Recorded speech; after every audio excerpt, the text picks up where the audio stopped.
Okay. Well, that's the serious newspapers done. What about The Guardian, Leo? The Guardian has suspects appear in court accused of Moscow attack that left 137 people dead. You can see one of them there is there's a bandage over his ear. He had it cut off and was made to eat it because the police in Russia aren't quite as tightly regulated as the police over here. The Russian press, you know, you can imagine The Guardian would be like, oh my God, the police made him eat his ear. Oh my God, this is terrible. Why is nobody just saying, like, diversity is a strength?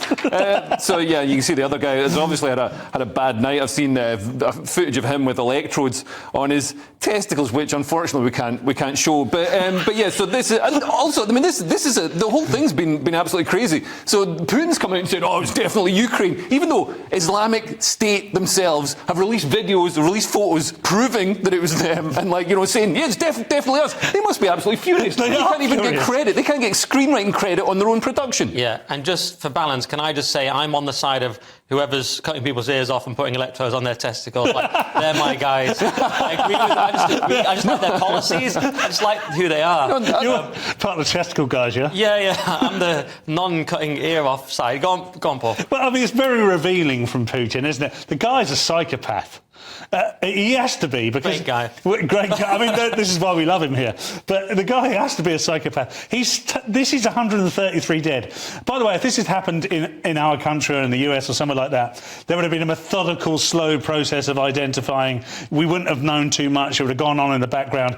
Putin, within about 15 minutes of this, managed to get hold of the guys and also find out they were on their way back to Ukraine. No, it took way longer than that. And they weren't going back to Ukraine. No, of course they weren't. They weren't, I can't believe those guys. Everybody's like, why didn't they die if they're jihadists? Because nobody shot them, because the Russian security services are terrible, and probably most of the Russian security services are in Ukraine trying to shoot Ukrainian men for some reason. It's ridiculous. They're fleeing to Ukraine because it's the closest border. Obviously they wanted to get out of Russia, but some of the stuff that's been going around, there's a picture of Sam Hyde, the American comedian, that's been going around. Somebody photoshopped it onto a Ukrainian passport. People, there it is there. People have been saying, oh look, this proves that, you know, it was Ukrainians. That's a comedian. That's obviously fake. That's so fake it couldn't even be any, like, you can't make it more hilariously fake than having a comedian on it. You know what I mean? Yeah, all right, that was funny.